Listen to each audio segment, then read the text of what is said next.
let's talk about goal setting, okay? Now, I'm not just saying set one goal and try to achieve it and then boom, you're done. What I want to do is I want to dive a little bit more into detail of what goal setting actually means and what levels do we have to kind of constantly evaluate so that we can improve and perform on a higher level than we have in the past.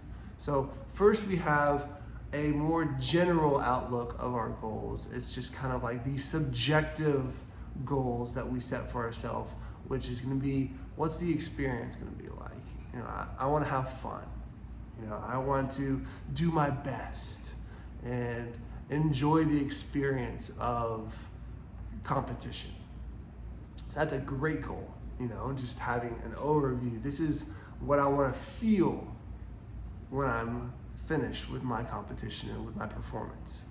But then we go a little bit deeper and we go into objective goals, general objective goals, which is going to be more like, what do I want to accomplish? Is it winning the game? Is it winning a championship, which is a more like a seasonal goal? You know, what do we want to finish the season like?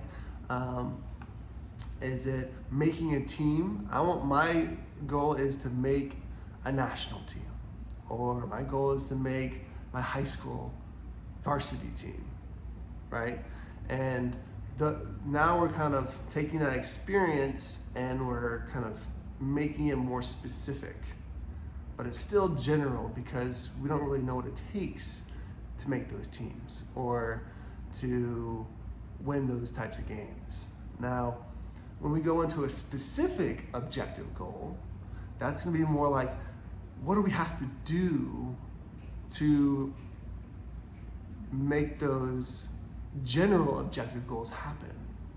So that's going to be more like improving your stats, right? We got to be better. Our batting average is going to be better. You know, we got to be more consistent on our turns in the pool. We've got to be more connected and hit our splits on our run, right? If it's a marathon or if it's like, you know, a relay race, you know, what's your split going to be, you know, on each lap of whatever it is you're doing. It is a little bit more like, what type of execution do you need to have in order to be better? Now, it's not super detailed on the actual movements of that execution. It's just, you know, a little more general, but more specific in a way that's like, these are gotta be my splits, right? This is gotta be the weight that I gotta hit on this power lift. This is gonna be how many strikes I gotta throw in relation to how many pitches that I take, you know? This is gonna be how many hits do I have, you know, in relation to how many at-bats that I'm able to have. And then we go into more of like an outcome goal. You know, like what's the result of those stats gonna be, right? Okay, so if I have a better batting average, that means that the team has more hits and I'm on base more, right? If I throw more strikes, that means I'm getting more people out, right? So we're moving through the innings a little bit quicker. If I am increasing my weight on a power lift, that means I'm getting a personal record and I'm setting a new limit to what I'm able to do. If I'm hitting my turns better in the water, that means that I'm decreasing drag and I'm getting faster in and out of my turns. If I'm getting more rebounds in basketball, then my team is gonna have the ball more so that we can score more points, all right? And then we get to the actual performance. So let's take that basketball rebounding scenario. Okay, our performance goals is now like, what do I have to do to get that rebound? I gotta square up my stance. I gotta bend my knees. I gotta tighten my core. I gotta have better timing to jump and grab that ball when it bounces off the rim. You know, when you're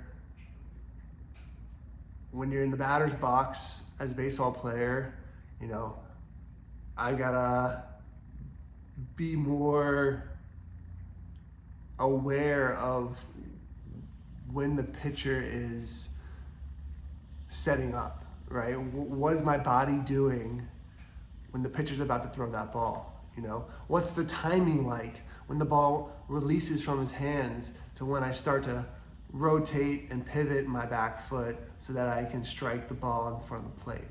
You know, the physical details of the actual movements, that's going to help you execute better to get those stats, to get those results, and get those stats up and improve in that way.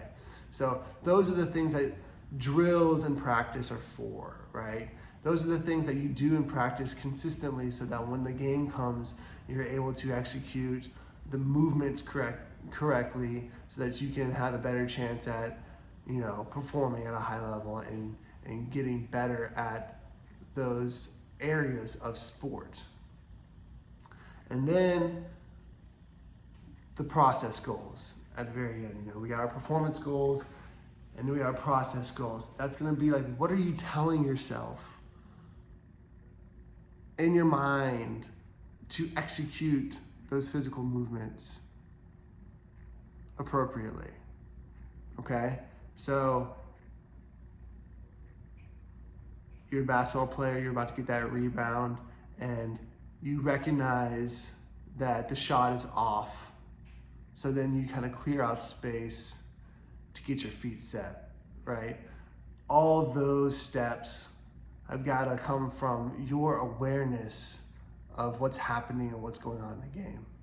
You know, if you're a swimmer and you got to be able to get in and out of the turns quicker, when are you going to recognize, okay, well, the tee's coming, I'm passing the flags, the tee's coming, and I want to time this stroke so that I can get in close and get my feet on the wall? You know, the sequential steps that are required to, you know, be aware of so that you can execute them correctly and put yourself in a position to improve your skills in whatever part of your performance needs to get better. Let's go back to baseball. You know, getting your practice swings when you're on deck, getting used to the weight of the bat, you know, digging your cleats in and setting your stance, you know, giving yourself enough time and, you know, telling the ump that, you know, you're setting up, and then being able to be fluent with the bat so that when the pitcher starts to move with the ball, you're already set up and you're ready to strike.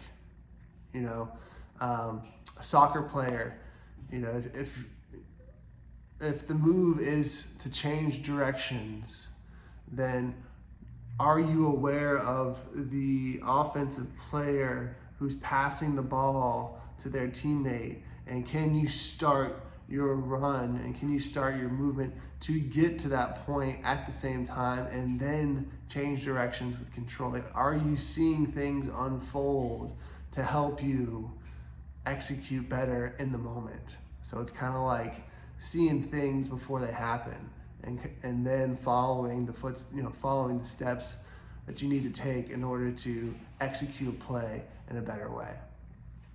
Now, some guidelines for goal setting. You know, you get short-term goals. You know, what do you want to achieve sooner rather than later, right? So if it's like a season, you know, what do you want to achieve in your next practice? What do you want to achieve at your next game? You know, long-term goal is going to be like, what do you want to achieve at the end of the season, right? If you're a 4-year athlete, what do you want to try and achieve this year so that by the end of your 4 years, you can make strides to doing something pretty special? Olympians have an Olympic year, so that's going to be 4 years. That's how they think. What do I have to do each year in order to get to where I want to be in 4 years? So just kind of decide what type of athlete you are and then figure out how long-term you want to go and talk to your coach about that. And that's going to help you differentiate between short-term goals and long-term goals. Are those goals measurable? Can you dive into more detail so that we can be subjective, objective, figure out what type of performance and processes that we got to do in order to achieve those goals. You set your goals for practice and competition. A lot of times we just think about competition, but let's think about practice as well. The more goals we can set for practice, the better our competition is going to be, the better our performance at competition is going to be. So almost view practice like it's a competition every single day. And then when the competition comes, when the performance comes, you won't be as stressed out for it. And then always try and state your goals in positive terms. Don't be like, I'm not gonna do this, or I'm not gonna do that. Don't jump off the blocks too early. So if you're a swimmer and you're on the blocks, let's not have the goal be, don't jump off. I'm not going to jump off the blocks too early. Instead, rephrase that to, I'm going to react to the start and get in the water quickly. Or instead of, I'm not going to strike out, change it to, I'm going to get a hit. I'm going to get on base. Or I'm not going to miss this shot. Switch it to, I'm going to make this shot. Just kind of like putting that positive spin on it is going to help you clarify your goals. Or, I'm not going to get benched for the next game. Flip it to, I'm going to make the starting lineup for the next game. Just that little reframing is going to help you so much when you are setting your goals, and then once it comes time to achieve those goals and perform, you're going to have more positive self-talk. And that's what we're going to talk about next time, is the difference between positive self-talk and negative self-talk. Okay? So hopefully this helps. Dive into your goals a little bit deeper, and let me know if you need any help. All right? Have a great day.